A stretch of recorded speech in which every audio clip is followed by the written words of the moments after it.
estaba, pero, o sea, son cosas que la verdad es que no necesito que se acuerden. Digo, nada más acordarse que viene del ectodermo, ¿no? Pero de ahí en fuera no necesito más, la verdad, de embriología. Entonces vamos a hablar de otras cosas que sí considero importantes. No quiere decir que todo lo que esté en esta clase, ahorita les voy explicando, hay cosas que son como súper detalladas que incluso yo vi hasta que estuve dentro de la especialidad, que no vi cuando estuve como ustedes llevando dermatología durante la carrera, pero sí son cosas que me gustaría mencionarles, sobre todo para que ustedes puedan ver realmente la complejidad de la piel. Entonces, sé que esto, aunque es muy común que lo vemos y si no lo usamos, pues se olvida. Entonces, obviamente esto, pues tenemos que volver a ver un poquito sobre la anatomía principalmente y las características de la piel. Entonces aquí pues vamos a ver los aspectos básicos, sí un poquito más avanzados en algunas cosas de anatomía, en general de bioquímica y de fisiología. Lo más largo de esta clase es la parte de anatomía. Entonces, bueno, en general se ha establecido que una persona de un promedio de peso y estatura medios, que ven que en general en medicina lo ponen como alguien que mide 1,70, que bueno, al menos yo estoy muy lejos del 1,70 y en nuestra población pues no todos medimos eso, pero en general es 1,85 veces, hasta se menciona que hasta 2 metros cuadrados de piel. O sea, tenemos una mayor cantidad de piel de la que es de nuestra estatura. O sea, incluso, por ejemplo, yo que mido 1,53, pues seguramente de tener como 1,60 metros o unos 65 metros cuadrados de piel. Eso es como un poquito más de lo que medimos. Esto constituye un volumen de 4,000 centímetros cúbicos, tiene un peso de 4 kilos, esto equivale al 6% de la superficie corporal total y bueno, tenemos un promedio de 2,5 millones de orificios pilosebáceos. Entonces, bueno, esto es en general como curiosidades de la piel, o sea, no son como las cosas como que más necesitamos saber, pero sobre todo es como para que se empiecen a dar cuenta de que, bueno, realmente en la piel, pues como bien lo comentaron, pues es el órgano más extenso que tenemos. El grosor es variable, depende de la región anatómica, pero puede ir de ser una piel súper delgadita, que mida o sea, esto, el grosor toma en cuenta la epidermis y la dermis. La epidermis es súper delgadita, pero o sea, aunque la piel tiene bien estas 3 capas de epidermis, dermis e hipodermis, en general para el grosor habitualmente como que no incluyen todo el espesor, o sea, al menos los datos que yo he buscado, en general siempre viene grosor, tal, pero ni siquiera te dicen qué capas están incluyendo, pero teniendo en cuenta el grosor de la epidermis, que es súper delgadita, pues sí tenemos más o menos este grosor de las 2 primeras capas de 0,7 a 1 milímetro, por ejemplo, en párpados y prepucio. Estos son los sitios más delgaditos que tenemos y, por ejemplo, el que sean sitios más delgados, eso lo vuelve como más susceptible a algunas dermatosis. Ya vamos a ver más adelante en dermatosis reaccionales, en una enfermedad que se llama dermatitis por contacto, que de los sitios más frecuentes donde puede haber esta inflamación de la piel es en los párpados, porque es una piel súper delgadita. También es, por ejemplo, en los párpados de los primeros sitios donde empezamos a ver pues los signos de la edad, porque también se empiezan a marcar más las líneas de expresión, o si, por ejemplo, alguno de ustedes ha tenido una conjuntivitis o dermatitis atópica, en donde se estén tallando, pues empiezan a ver que la piel empieza a marcar mucho más. Es una piel muy delgadita. En los sitios que tenemos piel más gruesa es en la espalda, en las palmas y en las plantas. Ahí puede llegar a tener un grosor de hasta 5 milímetros, o sea, ya aún así pues es una cosita de nada, ¿no? Pero ahí es donde tenemos la piel más gruesa y en promedio en el resto del cuerpo, o sea, quitando estos sitios de piel muy delgadita y estos de piel más gruesa, o sea, en el resto, por ejemplo, un brazo, una pierna, tiene un grosor promedio de 2,2 milímetros. Vamos a ver a lo largo del curso, sobre todo en la siguiente clase, que les empiece a hablar de lesiones elementales, que cuando, por ejemplo, nos rascamos o hay alguna condición de inflamación, sobre todo por rascado, la piel se va a hacer más gruesa. O hay otras condiciones, sobre todo genéticas, en las que las palmas y las plantas se pueden volver más gruesas, como en algunas queratodermias, se hace una capa gruesa de queratina, o por ejemplo todos hemos tenido un callo, ¿no? en el pie o a veces incluso en las manos por escribir tanto, pues se nos hace un callo, entonces ahí obviamente el grosor pues es mucho mayor, o sea, la piel se engrosa como respuesta o como un mecanismo de defensa ante un estímulo externo. Todas estas cosas vamos a irlas viendo poco a poco, pero siempre a mí me gusta ir mencionando algunos como ejemplos o datos para que empiecen a integrar un poquito más. El color de la piel depende de varias cosas. En primer lugar, del pigmento de melanina. Por ejemplo, ¿qué determina de si una persona es de piel más clara que una piel más morenita? Es el tipo de melanina, eso lo vamos a ver casi hasta el final. Se ha visto que la cantidad de melanocitos es la misma, a veces se ha dicho que los melanosomas, que ahorita vamos a ver que son como unos organelas donde está dentro del pigmento de melanina, sí puede ser más grande en personas de piel morenita, pero en realidad lo que se ha visto es que pues todos los que somos de piel morenita, que tenemos cabello oscuro, pues nosotros tenemos una melanina muy buena que se llama eumelanina, eso ahorita lo vamos a ver, no se preocupen, ahorita está más adelante, y los que tienen piel súper blanca, que son pelirrojos, de ojos azules, verdes, tienen una melanina que se llama feomelanina, entonces eso es en realidad lo que determina principalmente en cuanto a nuestro tono de piel, ese tipo de melanina. Acuérdense que en medicina EU significa bien o bueno. Entonces, EU, melanina, es como la melanina correcta o la melanina buena, que en sí la melanina lo que va a hacer es protegernos principalmente de la radiación ultravioleta. Entonces, por eso es que se dice que es la eumelanina, porque los que somos de piel morenita nos protegemos más de la radiación ultravioleta que los de piel súper blanca, que tienen la feomelanina, que ante el sol pues se van a quemar. Entonces, esto es lo que principalmente determina. Pero hay otras cosas que también pueden hacer que tengamos o no otras tonalidades. Por ejemplo, la red capilar. Todos tenemos, pues, capilares en la piel. Obviamente, personas que se han expuesto al sol o personas de mayor edad, o sobre todo personas de piel más clara, van a tener una red capilar mucho más marcada, va a tener como telangiectasias, y esto obviamente les da una tonalidad rosada. O por ejemplo, como bien nos comentaba una de sus compañeras, en la rosácea, por ejemplo, hay esta tonalidad rojita de la cara, porque en el tipo 1, pues vemos muchas venitas dilatadas, muchas telangiectasias, y eso da esa tonalidad, pues rosadita o roja. La transparencia de las células epidérmicas, esto, por ejemplo, llega a pasar más porque, sobre todo en pieles ya más en los extremos de la vida, por ejemplo, en bebés o sobre todo en personas mayores de 60 años, en donde la piel se hace más delgadita, entonces puede a veces verse incluso más las venitas o algo, porque la piel se hace más delgadita, estas células de la piel, pues sobre todo los queratinocitos no siempre van a tener un pigmento, entonces eso se llega a transparentar, pero pues no es de que veamos ahí las células, simplemente vemos más las venitas capilares normales. La hemosiderina, que es este pigmento que se extravasa de los eritrocitos, esto sobre todo, por ejemplo, lo vamos a saber en algunas enfermedades que se llaman púrpuras pigmentadas, pero también podemos verlo, por ejemplo, en alguien que por ejemplo, seguramente les ha llegado a pasar en algún momento, que se cargaron algo muy pesado, de repente, pum, tienen así como puntitos rojitos, que se llaman petequias, que eso lo vamos a ver, y después eso se pone como ocre. Ese color ocre es el color de la hemosiderina. También lo vemos mucho, esta pigmentación como ocre, como marrón doradita en las piernas, sobre todo en personas que tienen insuficiencia venosa crónica. Esta hemosiderina se extravasa de los capilares y nos da esa tonalidad. Obviamente, personas que consumen muchos carotenos, por ejemplo, en la zanahoria, o que consumen mucha papaya diario, también empiezan a tener una coloración amarillo-naranja a nivel de palmas y plantas.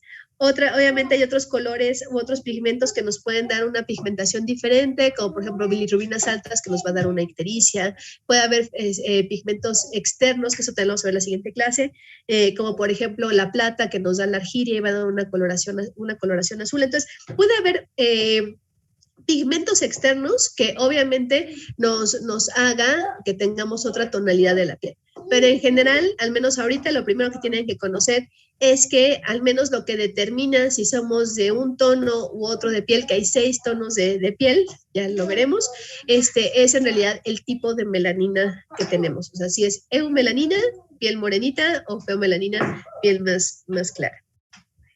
¿Hasta aquí tienen alguna duda? ¿Todo bien? Todo bien, doctora. Perfecto. Entonces, bueno, 1 centímetro cuadrado de piel se ha establecido que posee 5 folículos pilosos, 15 glándulas sebáceas. Vamos a ver que en general las glándulas sebáceas están unidas a los folículos pilosos. 100 glándulas sudoríparas, 4 metros de nervios, 1 metro de vasos sanguíneos, 5,000 organelos sensitivos y 6 millones de células. O sea, dense en cuenta como un mini pedacito de piel, toda la cantidad de estructuras y de células que contiene. O sea, de hecho, la piel es el principal órgano, pues, en donde tenemos, pues, tacto, dolor y temperatura. Toda esta sensibilidad es nuestro principal órgano, pues, receptor y el que es nuestra primer, como medida de defensa contra el medio ambiente. Las capas de la piel, a grandes rasgos, se dividen en 3 capas, como bien lo comentaban. De la más externa a la más interna es epidermis, que es desde aquí hasta acá, esto que está como más rosita. Luego la dermis, que es una capa más gruesa. Y luego sigue la hipodermis, que también es gruesecita. Y luego ya acá vienen los músculos. Pero todo esto es la piel. Entonces les decía que en general, cuando ustedes buscan el grosor de la piel, pues nada más les dicen así, pues mide hasta 5 milímetros. Ajá, pero pues en realidad tampoco son 5 milímetros hasta acá. O sea, esto la verdad es que yo realmente creo que lo que toman en cuenta es epidermis y dermis, porque al menos la epidermis sí es súper delgadita, pero la dermis sí es un poquito más gruesa. Ahora, la epidermis, vamos a empezar a ver cada una de las partes, cada una de las capas. En la epidermis es donde vamos a tardar más porque esta se subdivide en capas o en unos estratos y bueno, tenemos que mencionar muchas cosas de la epidermis. Entonces, la epidermis, pues es la parte más externa de la piel y está constituida principalmente por una matriz delgada de células. O sea, principalmente la epidermis es donde más células vamos a encontrar en cuanto a las 3 capas de la piel. Entonces, en cuanto al tipo de epitelio, es un epitelio plano, estratificado, porque tiene capas o estratos, por eso se le llama estratificado, como ustedes han visto en histología, y es queratinizado, porque tiene queratina. Entonces, por ejemplo, una mucosa ya no tiene queratina, pero todo lo demás sí va a tener esta queratina. ¿Por qué? Porque los queratinocitos, la proteína que producen es queratina. La epidermis está formada por 5 estratos. Esto ahorita vamos a ver más imágenes. Estos 5 estratos, algunos la consideran 4, porque para algunos el estrato lúcido no existe. Realmente el estrato lúcido ustedes lo van a encontrar principalmente en las zonas de piel glabra o acral, que son palmas y plantas. Entonces aquí está el estrato lúcido, pero bueno, en general vamos a tomar en cuenta estas 5 capas, que de abajo hacia arriba pues es la capa basal, que esta la tenemos aquí. Ahorita vamos a un acercamiento y les va a quedar más claro. Luego tenemos de la epidermis, la capa que es más gruesa de la epidermis, pues es el estrato espinoso, que es todo eso, que es la que contiene la mayor cantidad de células. Después viene el estrato granuloso, luego les decía esto del estrato lúcido, que son las palmas y plantas, y finalmente el estrato córneo. La epidermis no tiene vasos, o sea, se aporta o se nutre por los vasos que irrigan aquí a nivel de las papilas dérmicas, pero aquí no vamos a encontrar vasos sanguíneos. Entonces, esta capa de epidermis se forma a partir de las células basales. Estas células basales se encuentran aquí, como dice su nombre, basal, a nivel de la base de la epidermis. Y estas van a cumplir un proceso de maduración. Normalmente un queratinocito que se encuentra aquí va a ir ascendiendo hasta que pues va cambiando de forma, ahorita lo vamos a ver, va a perder su núcleo, se va a volver como aplanadito y va a formar el estrato córneo. Entonces, normalmente un queratinocito basal de que esté aquí en la capa base hasta que llegue al estrato córneo, eso va a tardarse entre 21 y 30 días. Habitualmente el promedio son 30 días, o sea, en un mes todos en nuestra piel, o sea, obviamente en distintas, o sea, no es de que todos al mismo tiempo vayan, sino en algunas partes, pues va a ser, o sea, cada uno tiene como su ciclo, todos estos queratinocitos van migrando y esto es el proceso que se conoce como queratinización o proceso de cornificación. Esto, habitualmente, por ejemplo, aquí siempre les va, o sea, lo que se conoce es que estos queratinocitos o corneocitos, que son los que se conocen como estrato córneo, corneocitos, se dice que son células muertas. ¿Por qué? Porque perdieron su núcleo. Pero incluso estas células muertas, pues realmente son las principal, las que nos empiezan a ayudar como una función de barrera cutánea, son las que empiezan a ayudarnos como esta barrera pues contra las agresiones externas, que ahorita lo vamos a ver. Algo que también es importante que ustedes sepan es que cada vez que la piel se inflama, este proceso de maduración o de queratinización o cortificación se va a acelerar. Como por ejemplo, seguramente les ha pasado cuando nos vamos a la playa y si de casualidad se quemaron o se broncearon, después nos empezamos a pelar. ¿Por qué nos pelamos? Porque la piel se inflamó. Entonces, esta descamación que vemos como notoria es porque la piel se inflamó por la exposición a la radiación ultravioleta, y entonces eso es lo que hace que después tengamos esa escama.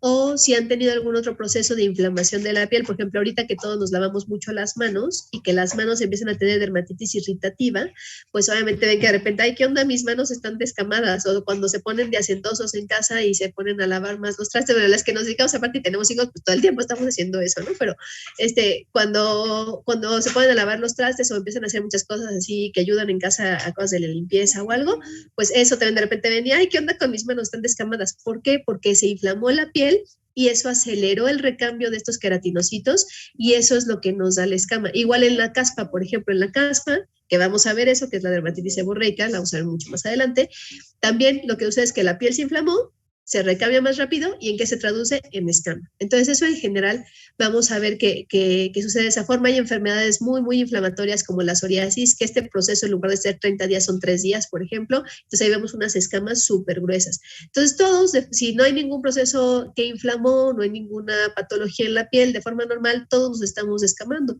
Obviamente como no es al mismo tiempo en todos y es algo en 30 días, pues tampoco es de que estemos viendo así, ay, ¿qué onda? Ya estamos dejando tus escamas de piel cual víbora, ¿no? No, eso no pasa. Obviamente no nos vemos eso y pues como ustedes bien saben, pues los ácaros que conviven con nosotros pues se alimentan, dentro de todo lo que se alimentan, en parte son de nuestras escamitas de la piel. Entonces, en general, el grosor del epidermis tiene un promedio de 50 micras, que es lo que decía hace rato. O sea, bueno, realmente la epidermis es súper delgadita, entonces yo creo que para el grosor toman epidermis y dermis, y esto equivale 50 micras pues a un 0.05 milímetros. O sea, dense cuenta que la epidermis es extremadamente delgadita. La densidad del epidermis es de un promedio de 50,000 células por milímetro cuadrado. O sea, hay muchas células ahí. Y ahorita vamos a ver de forma más clara cómo están divididas estas células. Tenemos entonces la capa basal para que nunca se les olvide. Digo, esto les va a parecer muy sencillo, pero ya me tocó en alguna ocasión que me pusieran las capas al revés. Entonces, mejor se los comento. Entonces, acuérdense que basal viene de base. Entonces, aquí tenemos estos queratinocitos que son como cuboidales o como más, como cilíndricos, así altitos y más grandes. Y todos tienen esta característica que están formados en empalizada. Empalizada se refiere a que uno va seguidito de otro, así tic, tic, tic, tic, tic, como cuando hay una barda y ponen una palita tras otra, pues se llama empalizada. Entonces aquí tiene esta estructura y van como muy ordenaditos todos. Obviamente pues van siguiendo esta ondulación, pero vean cómo va uno seguidito tras de otro, o sea, muy, muy derechitos, todos bien formados aquí van. Es muy importante que de una vez sepan que esto se le llama capa o estrato basal, no membrana. La membrana basal está aquí. La membrana basal es la que ayuda a unirse a la epidermis con la dermis. Entonces, la membrana basal, se puede decir que es esta línea aquí súper delgadita, en donde se monta el queratinocito basal y eso me forma la capa basal. También es muy importante conocerlo porque de repente me dicen, doctora, pero membrana y capa basal es lo mismo. No, no es lo mismo. La membrana es esto delgaditito, donde se está uniendo la capa basal, y qué es lo que me divide o lo que me da la unión dermo-epidérmica, o sea, de la dermis con la epidermis, que ahorita lo vamos a ver, pero esto en sí se le llama capa basal. Entonces tenemos aquí los queratinocitos y bueno, pues de repente puede venir un melanocito, que eso ahorita lo vamos a ver, pero entonces esta es la capa base o basal, la que me sostiene todo lo demás de las capas de la piel. Después tenemos el estrato espinoso. Eso ahorita vamos a ver más a detalle esta capa. El estrato espinoso es como la capa más gruesa. Digo, aquí la verdad es que la pusieron como muy chiquita, pero aquí podemos tener hasta 10 hileras o 10 filas de células. Aquí se dan cuenta, son más poligonales. Ya no están como tan así derechitas, o sea, ya tienen como una distribución más como de mosaico. Y aquí se le llama espinoso porque tiene espinas. Estas espinas, bueno, se ven como espinas, pero lo que son, ahorita lo vamos a ver, son desmosomas. Los desmosomas es lo que me une a un queratinocito, fíjate. Bueno, ese es mi hijo, por cierto, a un queratinocito con otro, y entonces por eso se le llama espinoso, porque tiene espinitas. Después sigue la capa o estrato granuloso, porque tiene gránulos, que son gránulos de queratoyalina. Esperen un segundo. Entonces aquí estas células se empiezan a dar cuenta, ya se empiezan a aplanar, otra vez se empiezan a acomodar como más ordenaditas, tienen una forma como un poquito más fusiforme, digo, no son fusiformes al 100%, pero son como un poco, se empiezan a aplanar un poco más. Y esta pues tiene estos gránulos y por eso se le llama granuloso. Después podemos encontrar un estrato lúcido que, como les decía, solamente está en palmas y en plantas, y ya después está el estrato o capa córnea, en donde en esta capa córnea, pues este queratinocito ya perdió su núcleo, se aplanó por completo y ya me forma esa capita, que es la que podemos ver, que es el estrato córneo. El estrato córneo, por ejemplo, obviamente es más grueso en palmas y plantas y en el resto del cuerpo es más delgadito. Y bueno, ahorita vamos a ver cada uno de ellos. Denme nada más, si quieren, levántense tantito, denme unos 2 minutitos para darle su lunch a mi hijo. Esperen un segundito y regreso aquí con ustedes.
Ya, discúlpenme. Entonces, vamos a seguir con esto. Entonces, del estrato basal o germinativo, pues es esta monocapa, como les comentaba, monocapa porque si se dan cuenta, pues solamente tenemos una hilera de queratinocitos, o sea, no hay más capas. Y aquí está constituida pues principalmente por los queratinocitos, que son estas células pues cilíndricas, de núcleos basófilos, así moraditos, y como les decía, pues están en empalizada. Están unidos entre sí por desmosomas y se unen a la lámina densa que está aquí de la membrana basal por unas cosas que se llaman hemidesmosomas. Entonces, lo que une, déjenme regreso porque aquí se ve mejor, lo que une este queratinocito a la membrana basal, a la lámina densa de la membrana basal, este queratinocito de acá se une, perdón, denme otra vez un minutito.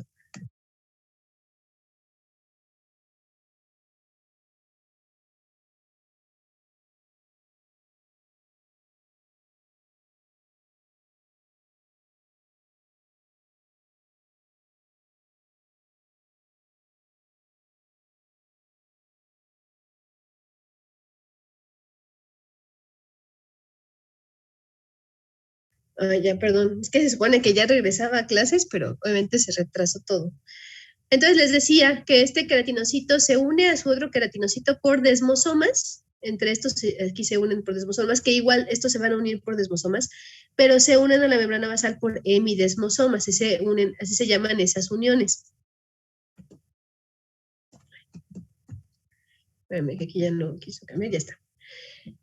Y bueno, en general, entre cada 5 a 10 queratinocitos se van a intercalar células dendríticas, principalmente melanocitos.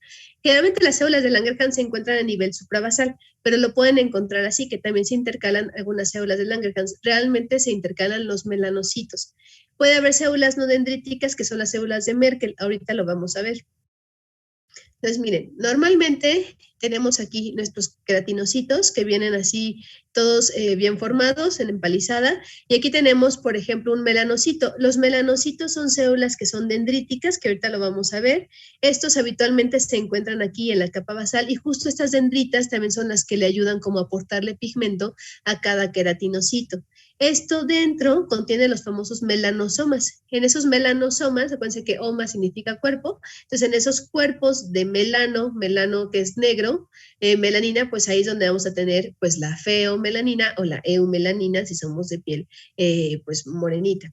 Y acá podemos tener de repente células de Merkel. Estas células de Merkel, si se dan cuenta, no tiene dendritas, o sea, es una célula que no tiene estas extensiones como arañitas. Y aquí, pues habitualmente pueden estar también basales. Estas en general pueden contener algunos gránulos neurosecretores. Y de forma Y de forma suprabasal, pues podemos tener algunas células dendríticas que, bueno, como ustedes saben, y ahorita lo vamos a ver, pues son células presentadoras de antígeno, y que aquí, pues estas, pues no van a tener desmosomas, porque además, pues como tienen dendritas, pues no necesitan unirse a nada. Entonces, por ejemplo, aquí ya tenemos dos células dendríticas, el melanocito y la célula de Langerhans, como tienen estas ramificaciones que son las dendritas, pues no necesitan un desmosoma para unirse. En cambio, la célula de Merkel, que no tiene estas extensiones para agarrarse de las demás, pues sí necesita desmosomas para poderse anclar a las demás y que no esté ahí como separada. Entonces, bueno, aquí se ve como de forma mejor como pues esta capa, pues principalmente la epidermis, pues está constituida por células. Ahora vamos a pasar a la segunda subcapa, que es la capa o estrato espinoso, que también se conoce como de Malpighi. Y aquí les decía, es la capa de la subcapa del epidermis que tiene mayor número de capas o de láminas. Aquí tenemos de 8 a 10 capas de células. Si se dan cuenta, aquí ya no se ven pues tan organizadas, o sea, como que van formando más como un mosaiquito. Son células poliédricas y estas van a tener también tonofibrillas dentro de su citoplasma. Se van a unir entre sí por desmosomas, que los desmosomas pues van a contener algunos antígenos o proteínas que son importantes, ya lo vamos a ver en pénfigo, que se llaman desmoplaquinas, desmogleínas, desmocolinas. Eso ahorita no se preocupen, va a quedar más claro más adelante. Y también tienen un cemento celular que está constituido principalmente pues por glucoproteínas y lipoproteínas. Entonces aquí vemos cómo este estrato espinoso, por eso vean cómo se le llama espinoso, porque estos desmosomas, que son estas partes aquí blanquitas, como estos desmosomas parecen justo espinitas. Entonces por eso se le llama estrato espinoso, es por eso. Y vean cómo también aquí, lo que les decía, las células de Langerhans suelen estar, aunque en la otra aparece o pueden encontrar la epidermis, normalmente las células de Langerhans tienden a estar más a nivel de este estrato, o sea, como más suprabasal, aquí a nivel del estrato espinoso. Entonces vean aquí cómo estas células ya son poligonales, cómo ya cambiaron su forma, estos queratinocitos todavía tienen núcleo y estos pues se van uniendo aquí por espinitas. Esto incluso, o sea, todo esto es piel obviamente normal, por ejemplo, cuando llega a haber una inflamación, por ejemplo, una dermatitis, sobre todo en dermatitis alérgicas, hay un proceso que se llama esponjiosis. Eso lo vamos a ver en la siguiente clase. Y aquí lo que sucede es que se separan, o sea, se llega a ver edema entre esas células. Vemos que hay espacios, no se ven tan cohesivas las células, sino que las vemos más separaditas. O si de plano se rompen estas uniones a nivel de los desmosomas porque hay anticuerpos contra esas uniones, de plano se separan completamente, nos da algo que se llama cantolisis y se va a traducir en una ampolla, como vemos en un pénfigo. Entonces, realmente estas uniones pues son muy importantes porque le dan esa unión a estas células y esa estructura así firme del estrato espinoso. Miren, aquí de una vez, y ahorita lo vamos a ver más adelante, pero esta imagen me gusta mucho porque vean cómo también aquí en el estrato granuloso se ven justo sus gránulos, por eso se le llama así. Entonces, acuérdense que en general en medicina, los nombres que les pusieron a las cosas, que seguramente eso se lo comentaban ustedes, sus profesores de anatomía y de histología, pues es porque cuando alguien lo describió, pues a ver, así de ahí le veo gránulos, ¿cómo le llaman? Pues granuloso, le veo espinas, pues espinoso, o sea, en general, pues no siempre tiene tanta ciencia, ¿no? Entonces, en realidad es como, pues nada más acuérdense, pues tiene gránulos, pues eso, ¿no? Así, por eso es que se van llamando así. Y este tiene espinitas, que son los desmosomas, se llama espinoso. Entonces, estos desmosomas, pues ayuda a hacer la mayor estructura de adhesión de estos tejidos epiteliales, o sea, los que forman tejidos epitelios, va a ayudar a unir a estos queratinocitos de los filamentos intermedios, son fundamentales para poder estabilizar la estructura. ¿Por qué son fundamentales? Por lo que les comentaba hace rato, en enfermedades, como por ejemplo enfermedades autoinmunes, como el pénfigo vulgar, el pénfigo Epstein, todo el pénfigo vulgar que se da ahí a nivel de la epidermis, a nivel justo del estrato espinoso, justo lo que se ataca son estos desmosomas. Hay inmunoglobulina G contra los desmosomas y entonces al atacarlo, ¡pum!, se separa y entonces vemos una ampolla en la piel. Entonces esto es lo que nos ayuda a estabilizar esa capa. Está conformada, como les comentaba, los desmosomas por proteínas. Las proteínas pueden ser plaquinas, como la desmoplaquina, placoglobinas y placofilinas, o caderinas desmosomales, que son las famosas desmogleínas y las desmocolinas. Entonces ahorita, aunque así como, ay, bueno, ¿quién sabe qué es todo esto? Conforme empezamos a ver algunas enfermedades, pues nos va a quedar más claro, así como que ahora entiendo por qué en esta enfermedad estoy viendo una ampolla, porque se está afectando esta proteína en particular y mis células se están separando, es por eso. Vamos a pasar a esta tercera capa, que es el estrato granuloso. Esta está conformada por 2 a 4 capas de células, es más chiquita que la anterior. Aquí, como les decía, pues tenemos estos granulitos dentro de las células, pues se llama granuloso. Y aquí, si dan cuenta, pues ya estos queratinocitos que deberían ser de grandotes, cilíndricos en la capa basal, poligonales al estrato espinoso, ya aquí ya son más aplanaditos y ya tienen esta dirección más horizontal. Aquí pues tienen estos gránulos de queratoyalina, que lo que van a tener en su interior son involucrina, loricrina y profilagrina. Estas proteínas son súper importantes porque nos ayudan a ser marcadores de diferenciación epidérmica y porque intervienen principalmente en el estado de hidratación. O sea, ayudan a producir el factor de humectación natural de la piel, y eso es lo que hace que nuestra piel sea esta membrana pues semipermeable, que pues nos ayuda a que la piel normalmente esté humectada, que sea elástica, digo, que te vienen las fibras de elastina y demás, pero también nos importa mucho que esté humectada. Entonces, estas 3 proteínas son súper importantes porque nos ayuda a que se produzca ese factor de humectación y que la piel pues se evite la desecación. Entonces también nos ayudan a protegernos también parte de la radiación ultravioleta junto con la melanina, obviamente, pero esto es muy importante. Esto les va a quedar como más su importancia cuando veamos dermatitis atópica, que son de las proteínas que van a estar afectadas en esa enfermedad. Y bueno, después viene el estrato lúcido, que les decía, esto se encuentra en la piel de palmas y plantas. Aquí está el estrato lúcido porque es como más clarito. Entonces aquí tenemos células de citoplasma claro, es una estructura homogénea que tal cual, más bien una capa homogénea que se dice que es sin estructura, y aquí lo que va a contener es una proteína que se llama L-idina, que tiene lipoproteínas. La L-idina se encuentra aquí, y de hecho todavía no se sabe cuál es la función. Sin embargo, se cree que tiene una capacidad de ser como impermeabilizante. Por eso es que sobre todo, por ejemplo, palmas y plantas, que sobre todo las palmas es lo que más nos estamos mojando, pues es de lo que más resiste. O igual los pies, ¿no? O sea, los pies habitualmente, por ejemplo, cuando estamos pisando cosas, pues también nos da una mayor protección o un mayor soporte, o son de los sitios más impermeables, porque tiene esta estructura que se llama estrato lúcido, en donde tenemos la L-idina. Entonces se crea hasta el momento que es eso, aunque como decía, hay algunos autores que no consideran esa capa, pero bueno, en general muchos pues creemos que sí existe esa capa. Y luego está el estrato córneo, que es la parte de hasta arriba. Ese estrato córneo está formado por corneocitos, es decir, estos queratinocitos que ya perdieron su núcleo, y este va a tener un espesor desde 0.02 hasta 0.4 milímetros. Obviamente es más gruesa en palmas y plantas. Aquí pues ya son estas hileras de células que se consideran muertas porque no tienen núcleo, pero no porque estén muertas no tienen función, ya que esta nos va a ayudar a tener pues, la primera función de barrera cutánea.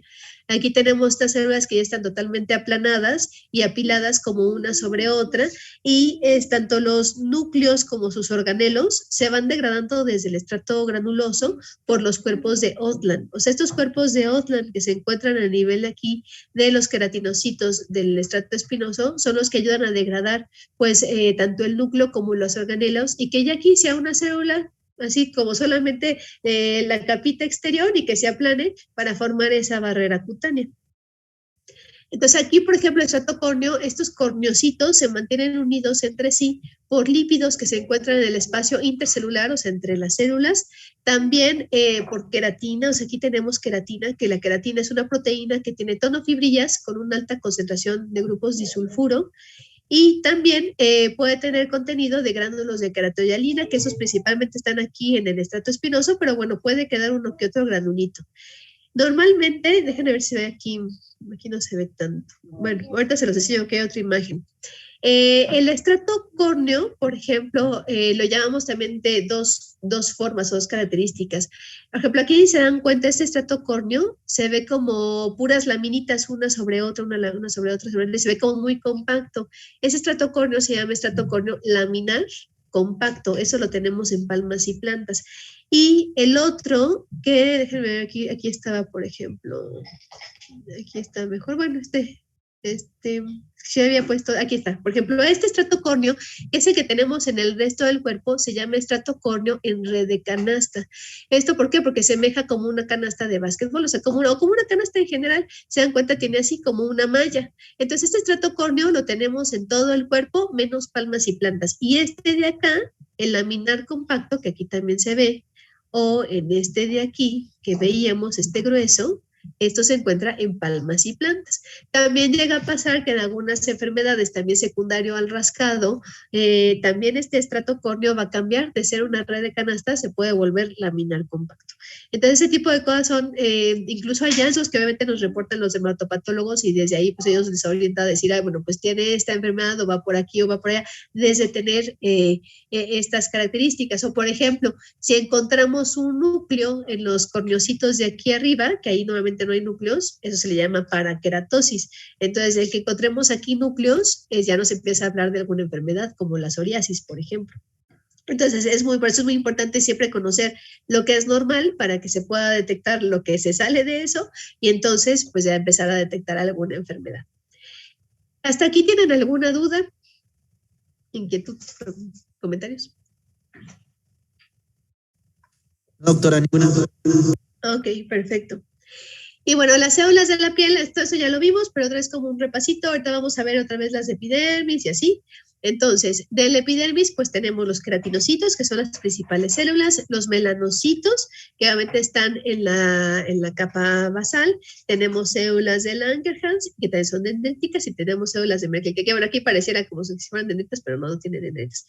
El dermis tiene fibroblastos, que ahorita lo vamos a ver, y el hipodermis, pues tenemos adipocitos. Ahorita vamos a verlos. Entonces, el queratinocito es la principal célula del epidermis, como vimos, empieza siendo cilíndrica, tiene un núcleo basófilo, es el 80% de todas las células de la epidermis, deriva del ectodermo, es lo único que he visto que sepan que se acuerden de embriología de la piel, que deriva del ectodermo, igual que el sistema nervioso. Y bueno, ayuda a formar esta barrera epidérmica y el estrato córneo.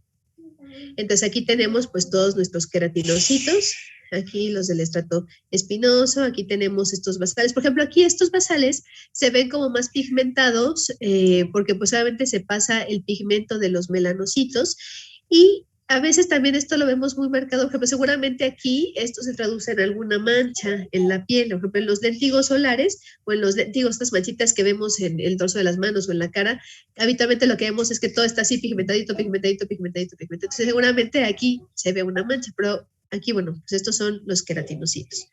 Los melanocitos, pues son estas células dendríticas que derivan del ectodermo, son dopa positivos porque de la dopamina viene la melanina, ahorita lo vamos a ver, y pues distribuye sus gránulos de melanina hacia los demás queratinocitos, o sea, va distribuyendo hacia el epidermis, por eso vemos aquí ese pigmento en los demás queratinocitos. Y pues como les decía, carece de desmosomas, porque ya tiene estas dendritas, pues no necesitamos un desmosoma para que se una, o sea, con estas arañitas o extensiones ya es suficiente para que esté ahí ancladita. Las células de Langerhans son células también dendríticas, estas habitualmente son más bien suprabasales, se encuentran en el estrato espinoso. Estas son dopa negativas porque no producen pigmento, no tienen dopamina, tienen un núcleo lobulado, tienen un citoplasma claro y lo que ayuda a distinguirlos en un microscopio electrónico son los gránulos de Birbeck. Normalmente en una microscopía óptica así normal, lo que los ayuda a distinguirlos pues es este núcleo lobulado y que tienen este citoplasma claro. Se dan cuenta que viene como el queratinocito más oscurito y pues destaca porque tiene todo este citoplasma como más clarito y vean cómo se viene incluso hasta acá. Estos son el 2 al 8% de la población celular, realmente no son tantas ahí las células de Langerhans. Como ustedes saben, estas células de Langerhans pues tienen esta función inmunológica, son células presentadoras de antígenos, entonces nos sirven, vamos a ver que muchas enfermedades de la piel tienen que ver, como la dermatitis atópica, en la dermatitis por contacto, que principalmente se las actúan como en la hipersensibilidad tipo 4 o hipersensibilidad retardada, que es por células, también actúan pues como reacción a cuerpo extraño, son de las primeras que llegan a reconocer cuando, o sea, justo ahí en la piel, cuando algo no es propio, son las primeras que lo agarran y después lo van a presentar hacia los linfocitos T. Y bueno, aquí tenemos cómo se ve toda esta célula, vean cómo tiene este citoplasma claro, digo, esto es una microscopía electrónica, y cómo tiene estos bastoncitos. Estos bastoncitos de adentro son los famosos gránulos de Birbeck. Entonces, estos son los que ayudan también a decir, claro, pues sí es una célula de Langerhans. Ahora tenemos las células de Merkel, que bueno, aquí está también toda agrandada esta celulota. Estas también tienen un citoplasma claro, tienen este núcleo lobulado. Vean cómo está aquí todo. O sea, no es un circulito así bonito, sino es todo un lóbulo. Es parte del sistema celular endocrino y este tiene como algunos mecanismos, tanto mecanismos de receptor, o sea, de mecanorreceptores, que principalmente responden a la distorsión mecánica, pero también se ha dicho que pueden liberar algunos gránulos que pueden actuar como si fuera un neurotransmisor. Digo, si bien pues no liberan ni adrenalina, ni nada de esto, pero pueden llegar a actuar como una parte como hormonal, entonces también son parte del sistema celular endocrino. Estos habitualmente se encuentran principalmente por la función de recepción, o sea, de ser mecanorreceptores, se encuentran en sitios donde tenemos mucha sensibilidad, como son los pulpejos, los labios y la cavidad oral. O sea, ahí son sitios que tenemos mucha sensibilidad, que necesitamos ser como más precisos en todo lo que estamos sintiendo, y entonces ahí detectan esta mecanorrecepción, o sea, esta distorsión mecánica. Y bueno, aquí otra vez tenemos un acercamiento, pero bueno, esto no lo vamos a ver a detalle, no vamos a ver todas las citoqueratinas, pero bueno, sí es importante que ustedes sepan en general que dentro de cada queratinocito, que cada queratinocito produce queratina, dentro son cito de las células queratinas, y cada capa tiene distintos tipos de citoqueratinas. Por ejemplo, esto no necesito que se lo aprendan, pero es para que lo tengan idea de que esto existe. En la capa basal tenemos, por ejemplo, las citoqueratinas 5 y 14. Vean aquí cómo está un acercamiento también de los desmosomas. Acuérdense que estos de acá se llaman hemidesmosomas. En el estrato espinoso tenemos otras citoqueratinas, principalmente la 1 y la 10. Esto llega a ser importante, sobre todo, por ejemplo, en algunas enfermedades como en psoriasis, en donde proliferan otras citoqueratinas como la 6 y la 16, entonces cambian las citoqueratinas que se empiezan a producir, o sea, como que la piel es realmente un órgano que responde a cualquier daño, a cualquier inflamación. Incluso ya se sabe que el queratinocito, eso lo vamos a ver muy bien en dermatitis atópica, el queratinocito no nada más tiene esa función de ser estructura, sino que también tiene la capacidad de liberar citocinas. O sea, el queratinocito libera, por ejemplo, la linfopoyetina estromaltímica, alguna interleucina como la 33, y estas igual la 25, son capaces de incluso inducir toda la respuesta inflamatoria. Entonces, este queratinocito no está nada más ahí formando como de estructura, sino que también tiene capacidades inmunológicas. Y otra cosa, por ejemplo, es que a nivel sobre todo del estrato granuloso e incluso cerca del estrato córneo vamos a tener esto que son las famosas uniones estrechas. Las uniones estrechas también ayudan a tener como estos puentes o estas uniones entre los queratinocitos que se encuentran aquí en el estrato granuloso, por eso está aquí en esta parte, y esto nos ayuda también a formar como todavía esta mayor unión, a que sea esta membrana semipermeable que realmente evite la entrada de partículas, a menos que sean súper chiquitas, pero esto habitualmente hace que la capa sea, pues, que esté muy bien unida. O sea, si se dan cuenta, tiene muchas estructuras que ayuden que la capa esté como bien estructurada. Y también tenemos los cuerpos lamelares, así como van a ver en neumología que también hay cuerpos lamelares. Un cuerpo lamelar, o sea, lamelar significa que tiene láminas. Entonces aquí tenemos una laminita sobre otra, aquí habitualmente lo que tienen son lípidos, y esto también nos ayuda para producir el factor de humectación natural y que sea también esta membrana semipermeable. Entonces estas dos cositas así que son como tonteritas, también nos ayuda a que esta capa pues sea lo que es. O sea, en realidad nosotros podemos comparar sobre todo el estrato córneo, que es lo que nos forma esta función de barrera cutánea, con ahorita se lo enseño más adelante, pero con una pared de ladrillos en donde los corneocitos, estas células son los ladrillos, y el cemento, pues son todos estos lípidos que rodean a las células, todos estos cuerpos lamelares, todo esto que está alrededor sería este cemento que nos ayuda a unir a los corneocitos entre sí, y que pues nos den esta capa que nos ayuda a hacer una barrera contra todo lo externo, todas las agresiones, y que obviamente permita que salga el sudor, permita que se absorban algunos medicamentos, pero que no estemos ahí todo el tiempo deshidratándonos, desecándonos, cosas así raras con nuestra piel. Y bueno, aquí en lo que une la epidermis con la dermis se le llama unión dermo-epidérmica. No sé por qué le pusieron primero dermo y luego epidérmica, pero se oye mejor dermoepidérmica que epidermodermis, no queda. Entonces, dermoepidérmica. Y entonces esto también ayuda a que no se separe la epidermis de la dermis. Hay unas enfermedades como el pemfigoide, en donde se forman anticuerpos contra esta parte de aquí, contra antígenos que se encuentran en estas estructuras, y entonces vemos una ampolla tensa, una ampolla que está abajo de la primera capa de la piel. Entonces, aquí esto tampoco necesito que se lo sepan, pero nada más vean sobre todo lo complejo que llega a ser esta mini cosita, que es una cosa de nada, la membrana basal. La membrana basal a su vez se divide en lámina lúcida, en lámina densa, tiene fibrilas de anclaje, que es colágeno tipo 17, o sea, tiene muchas estructuras y muchos antígenos, que eso pues sobre todo se vuelve relevante ya en la especialidad para ver qué otras enfermedades, como el pemfigoide, como le decía, la epidermolisis bulosa adquirida, o sea, hay distintas enfermedades que justo afecta a esto y ¡pum!, tenemos una ampolla tensa. Entonces, vean cómo cada estructura es demasiado compleja.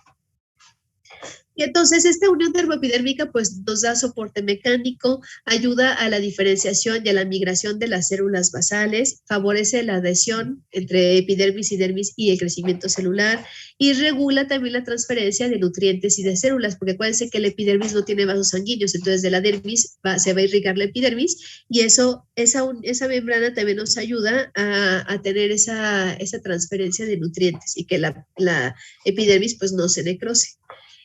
Vamos a pasar a, bueno, hasta aquí de epidermis, ¿tienen alguna duda?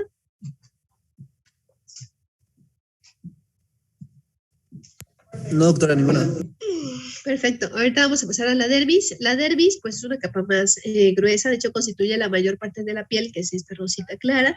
Esta, pues como veíamos, pues interactúa con la epidermis, mantiene la integridad de ambos tejidos, y esta se va a dividir en la dermis papilar, o sea, estas son las papilas dérmicas, las que están al mismo nivel que estos espacios de la epidermis que se llaman espacios o crestas interpapilares, porque están entre las papilas dérmicas, o sea, esta es la dermis papilar, ahorita lo vamos a ver más claro. Y lo demás es dermis reticular. Está constituida principalmente por fibras de colágeno y fibras elásticas. Entonces, la dermis, que es todo este bonchecín de acá, está constituida por fibroblastos, que son la principal célula. Tenemos también, pues, nervios, tenemos redes vasculares, tenemos los anexos, que es el pelo, las glándulas sebáceas que vienen aquí al lado del pelo, glándulas écrinas, apócrinas, que ahorita vamos a ver, podemos tener mastocitos y podemos tener células transitorias del sistema inmune. Entonces, la dermis nos sirve como un apoyo estructural y nutritivo de la piel, le da también resistencia, cohesión y elasticidad, y también una fuerza tensil y sensibilidad, porque aquí tenemos principalmente a los receptores, que ahorita vamos a ver tanto de frío, de calor, de mecanorreceptores. Así como tenemos aquí células de Merkel, aquí tenemos también otros que ahorita vamos a ver, que nos ayudan a la presión. Y bueno, en sí la dermis pues tiene una matriz fibrosa que está principalmente formada por fibras de colágeno, que son todas estas rositas que ven aquí. Esta es una escleroproteína compleja, está constituida por hidroxiprolina e hidroxilicina, y esto tiene una fuerza de tensión que puede soportar hasta 50 kilos por milímetro cuadrado. O sea, realmente tiene una fuerza de tensión muy alta. Por ejemplo, cuando llegamos a tener una herida y que llega a cicatrizar, esa fuerza de tensión se va perdiendo, y se dice que en un promedio de un año se alcanza solamente el 80% de la fuerza que tenía esa piel, o sea, de capacidad de soportar, por ejemplo, peso o algo. O sea, nosotros si, por ejemplo, cargamos algo o estamos deteniendo algo con nuestra mano, y tampoco vamos a aguantar ahí eternamente, ¿no? Pues estamos cargando algo, eso no se va a deformar, o sea, va a aguantar esa tensión, no se va a abrir luego, digamos que tenemos alguna enfermedad de la piel, pero normalmente va a estar aguantando lo que le estemos aplicando ahí. O sea, por ejemplo, cuando cargamos la bolsa no sé, vamos al súper y traemos la bolsa o traemos la mochila con cosas, o sea, tal vez sí nos queda rojito, pero no se nos hace un hoyo. O sea, es porque estas fibras de colágeno nos ayudan a tener esa fuerza de tensión. Entonces, cuando tenemos una herida, sobre todo una herida quirúrgica, por ejemplo, habitualmente, pues la piel ustedes la ven cicatrizada, dependiendo del sitio, tal vez en 7, 14 días, ¿no? 21 días. y ya dicen, ya está cicatrizada, pero para que la piel vuelva a tener su fuerza de tensión es un promedio de 1 año y no alcanza a ser el 100% de la tensión, alcanza a tener un promedio de 80%, pero es una piel que es un poco más sensible, que no alcanza como a tener toda esa, a soportar todo ese peso. Digo, obviamente no es de que estemos ahí a ver quién aguanta más peso, pues no, nunca hacemos eso, pero eso pues lo vemos en nuestras actividades cotidianas. Y bueno, en general se han ya estudiado que existen 17 subtipos de fibras de tipos de colágena. En sí, las que nos importan para la piel son 4 tipos. El tipo 1 es el que se encuentra principalmente tanto en piel, en huesos, en tendones y en ligamentos. El tipo 2 se encuentra principalmente en cartílago. La tipo 3 se encuentra en piel fetal. Y de hecho, cuando cicatrizamos, empezamos a tener fibras de colágeno tipo 3. Cuando empezamos a hacer cicatrices, nuestras fibras de colágeno son tipo 3 y después ya cambian a tipo 1. Y la colágena tipo 4 es la que principalmente forma la membrana basal. Entonces, este tipo de cosas también es importante porque puede haber anticuerpos contra colágena tipo 4, por ejemplo, como vemos en lupus sistémico, y entonces vemos un engrosamiento de la membrana basal, por ejemplo. O sea, puede haber también afección de ciertos tipos, o sea, anticuerpos contra ciertos tipos de colágeno y pues se va a traducir en alguna enfermedad. Entonces aquí además vamos a tener no solamente las fibras de colágeno, sino estas fibras elásticas. Estas fibras elásticas no son visibles con una hematoxilina iosina, normalmente las vemos con otras tinciones como tricrómico de Masón o algunas otras. Y aquí estas fibras elásticas pues están formadas por elastina y por proteínas microfibrilares. En general se encuentran de forma independiente, o sea, se encuentran aquí mezcladas, por ejemplo, aquí hay celulitas, aquí están fibras de colágeno, están así como mezcladitas. A veces pueden estar como medio como ramificadas, son así, pues tal cual se ve incluso como si fuera un resortito, ¿no? Vemos aquí que está, pues esto se nota que es algo elástico. Y estas, al igual que las fibras de colágeno, son sintetizadas por la única célula propia de la piel de la dermis, que son los fibroblastos.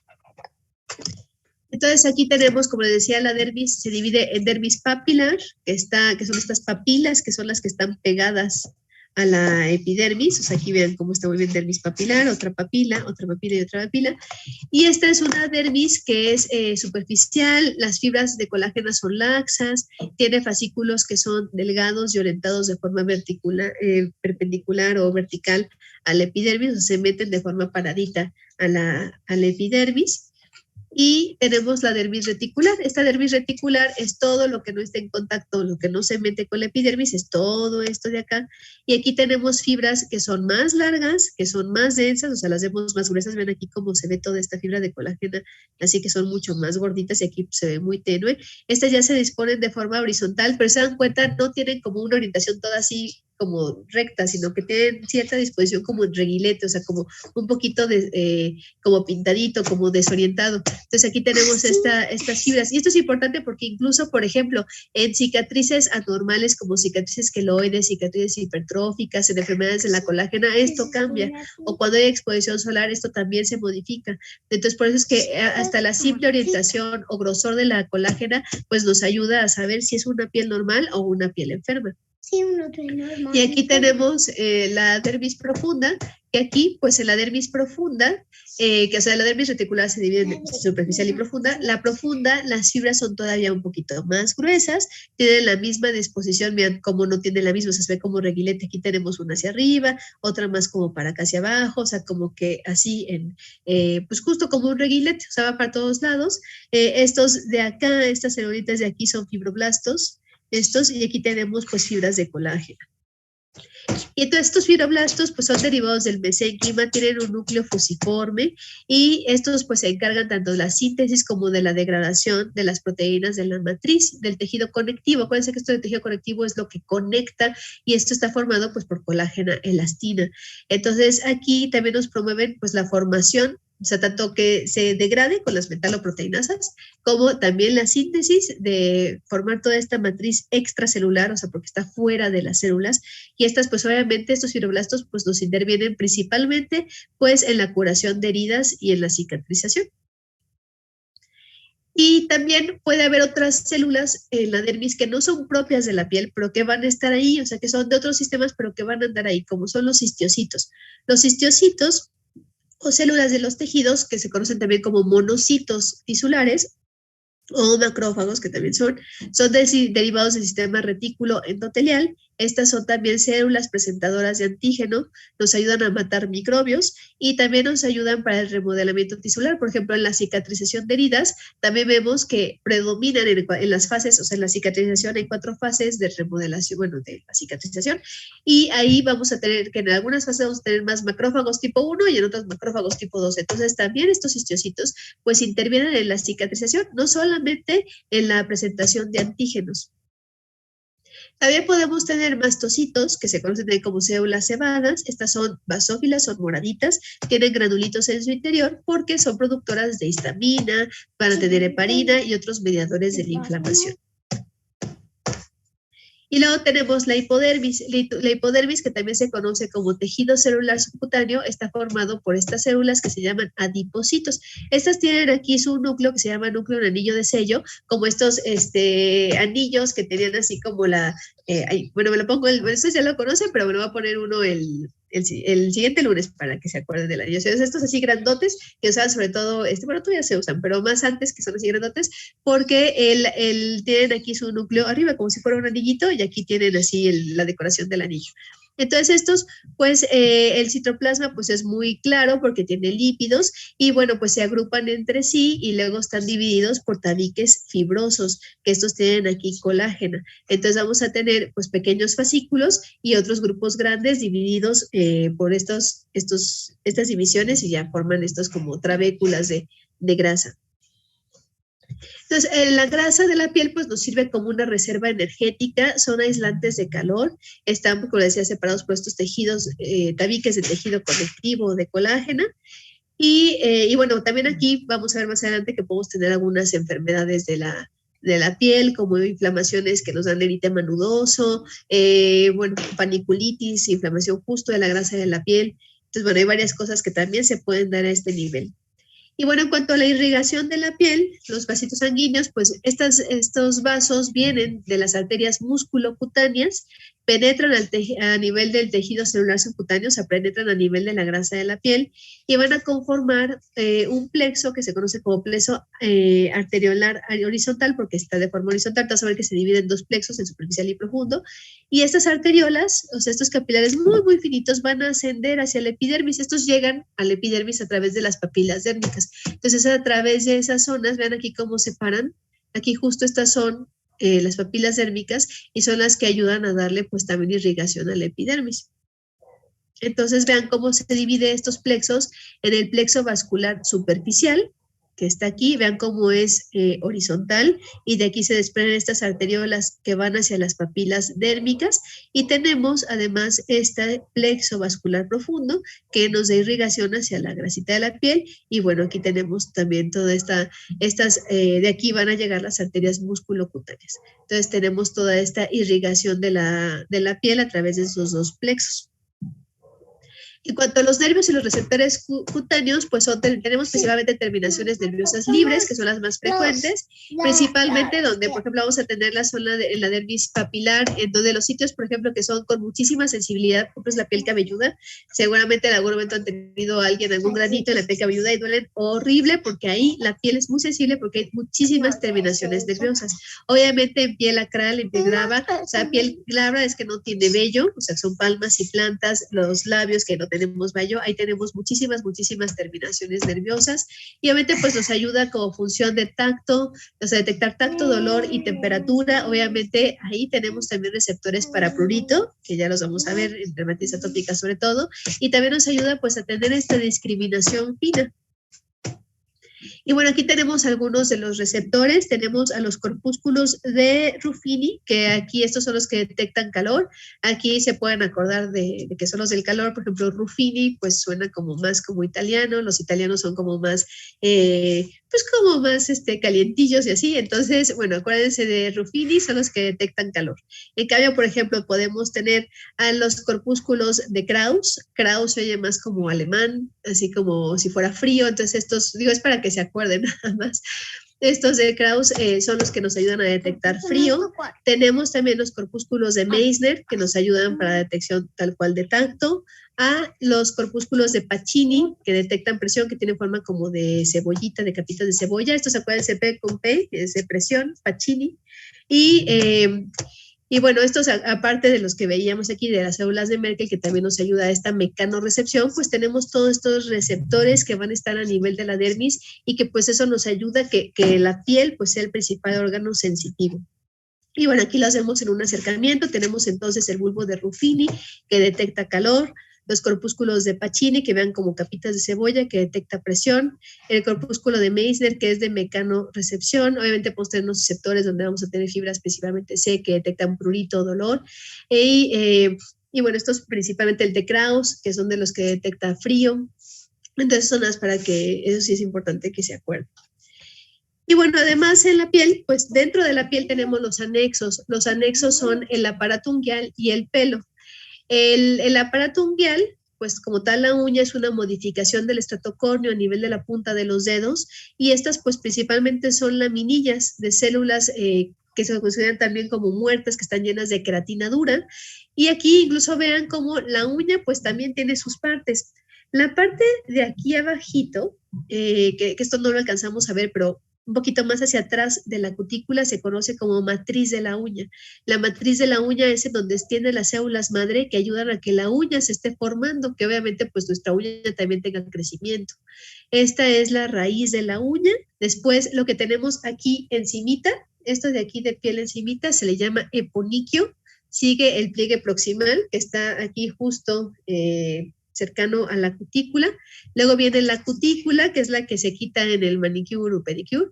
Esta cutícula es ideal o recomendable no quitarla porque justo es de las principales que nos ayuda a protegernos porque aquí abajito está la matriz de la uña. Entonces, por ejemplo, si hay personas que se hacen manicure o pedicure con mucha frecuencia o si tienen la costumbre de estar retrayendo la cutícula o en algún momento les ha pasado, lo que empieza a suceder es que la uña empieza a cambiar de forma. Puede tener estrías como transversales o incluso se hace la uña más gruesa o como todo irregular, así si la tocan se siente anfractuosa porque se están lastimando la cutícula. Entonces la cutícula aquí no se ve, pero lo que vemos blanquito, bueno, yo ahorita las traigo pintadas, pero aquí lo blanquito es la lúnula, que es como tiene forma de luna, es lúnula, y luego tenemos pues esta placa unguial. Esto se une, o sea, la uña o placa unguial se une al dedo por el lecho unguial. Cuando la uña, por ejemplo, se despega por alguna situación, por inflamación o cosas así que vamos a ver más adelante, la uña se ve amarilla. Entonces, por ejemplo, cuando vemos uñas amarillas como en los hongos de los pies, las uñas de los pies o de las manos, cuando vemos como una psoriasis o que incluso simplemente hasta por trauma una uña se ve amarilla, es porque la uña se despegó. O sea, lo que hace que nuestra uña se vea blanca es justo esta unión de la placa unguial con el lecho unguial, que esté unida nuestra uña al dedo, por eso se ve blanco. Luego tenemos el borde de la uña o borde libre y abajito donde se mete la mugrita de la uña se llama hiponiquio. Esto es muy importante, tómenle foto porque esto pues sí es algo que habitualmente les pregunto, estas partes de la uña. Y esto, pues también ver que hasta una simple uña, pues tiene hasta distintas porciones e incluso al ver las uñas nos puede orientar que existe algo. Por ejemplo, a veces podemos cambiar un cambio de coloración en las uñas y podemos darnos cuenta de que el paciente está recibiendo algún tratamiento de quimioterapia, como un tamoxifeno, por ejemplo. Podemos ver también lunares en las uñas, hay cáncer de piel en las uñas, podemos ver puntitos en la uña y que nos diga, ay, creo que el paciente tiene psoriasis o tiene una alopecia areata, o que tenga muchas líneas así como si se lo hubieran raspado con una lima así, de estas así súper rudas no lima normal, sino lima como para cosas del coche o cosas así, y que ya está toda llena de rayas, bueno, pues que tiene un líquen plano. Entonces, el ver las uñas en verdad nos puede orientar que existe alguna enfermedad, el ver los capilares de aquí de la uña nos puede orientar que existe una enfermedad de la colágena. Entonces, esto así tan bobo y tan simple como que las uñas en verdad nos puede orientar que existe algo de enfermedad. Entonces, ustedes van a empezar a ver desde este miércoles que ya van a rotar en el Hospital General, cómo pues es muy común que los dermatólogos así de, ay, a ver, déjame ver sus uñas, o tiene las uñas afectadas, y seguramente van a empezar a ver que hay cambios en las uñas que nos orientan a enfermedades, y que no todo cambio en las uñas es hongo. O sea, en las uñas hay muchísimas cosas que pueden suceder, hay muchos tumores propios de la uña, o sea, entonces es muy importante que empiecen a ver las uñas. Y otro de los anexos, y ya con esto, ya solo esta última y ya le paramos aquí, es el pelo. El pelo, pues es el complejo o unidad pilosebácea. Esta unidad pilosebácea está conformada por el pelo, que es este de aquí, el tallo del pelo tal cual, el músculo erector del pelo. Esto, como bien dice su nombre de erector, es lo que hace que se nos pongan los pelitos así chinitos cuando tenemos frío, y tiene aquí la glándula sebácea. Habitualmente podemos tener, por ejemplo, una glándula sebácea y después varios pelos. Por eso es que de las diapositivas del inicio, ustedes veían que, por ejemplo, un centímetro cuadrado de piel puede tener, no sé, tal vez 15 pelos, y tenía más glándulas sebáceas. Perdón, al revés, puede tener más pelos y menos glándulas sebáceas, porque una glándula sebácea puede estar acompañada de 2 o 3 pelos. O sea, le puede dar sebito, que tal cual es lo que produce, a más glándulas sebáceas. Y este pelo también está dividido en varias capas. Tenemos de adentro hacia afuera. Lo de adentro se llama médula, así acuérdense siempre, pues como en la médula ósea está adentro, tenemos la médula. Luego tenemos la corteza, que esto es lo que da, aquí es donde tenemos también feomelanina, si tenemos pelos, feomelanina si tenemos pelo rojo o güero, y eumelanina si tenemos pelo oscuro. Y después tenemos a la cutícula, que es la más externa, y aquí tenemos las fibras de queratina, y esto es lo que habitualmente se afecta cuando, por ejemplo, hacemos procesos en el pelo como alaciados permanentes, algún tinte permanente, cosas así. Esta cutícula se separan las células, como normalmente son como una tejita, y esas se van separando, y luego también es lo que puede dar el frizz o que se vaya afectando. Ay, déjenme ver que aquí no le puse como la animación, pero me la voy a quitar tantito y ahorita la arreglamos. Y bueno, aquí además el pelo tiene aparte otras capas, tiene 8 capas, esas no las vamos a ver todas, que son las vainas. Pero sí es importante que sepan que el pelo además se divide en 3 porciones. La porción de hasta arriba, o sea, la porción que sale de nuestra piel, se le llama infundíbulo. Y eso también va a ser importante cuando veamos acné, porque aquí es donde empieza a formarse pues las lesiones del acné. Eso lo vamos a entender mejor en esa enfermedad. Luego, de donde desemboca la glándula sebácea, donde está aquí esta boquita de la glándula sebácea, hasta la inserción del músculo erector, esta porción se le llama istmo, y la parte inferior se le llama bulbo. La porción de arriba se le llama permanente. ¿Por qué? Porque el pelo, eso lo vamos a ver cuando vemos alopecias, el pelo tiene un ciclo, y eso es lo que hace que se nos caiga el pelo y nos salga nuevo pelo. El pelo, la porción de arriba no se modifica, esa no cambia, y la porción de abajo, esa es la que se hace chiquita y hace que el pelo se caiga. Entonces, cuando hay enfermedades que afectan aquí, sobre todo este nivel, esta cosita como un bombachito, se llama promontorio o bulge, o también pueden encontrarle aquí como tubérculo. Esta cosita de aquí, así chiquitita, es súper importante porque está llena de células madre. Cuando hay algo que afecta este nivel, nos va a dar alopecias cicatriciales, en donde el pelo ya no vuelva a salir. Pero si el pelo se afecta a nivel inferior, que es la porción transitoria, o sea, donde si vemos aquí inflamación, como en una alopecia areata, el pelo va a volver a salir. Entonces, esto nada más es en general que se acuerden de que el pelo se divide en 3, de abajo hacia arriba, bulbo, istmo y fundíbulo, y bueno, eso en general. Voy a dejar de compartir porque ya es la hora. Si pueden nada más préndame una cámara, por favor. Entonces, nos vamos a ver el siguiente lunes. Yo espero que ese lunes poder ya ir presencial. Si no, tendríamos que vernos otra vez en línea. Eso depende principalmente de mi hijo, o voy a poner de acuerdo con la teniente Orbe de qué otra posibilidad hay para que yo vaya a verlos y sea mucho más fácil. Igual, hace 2 años estuve totalmente en línea y todo funcionó muy bien, pero pues cada uno estaba en su casa con su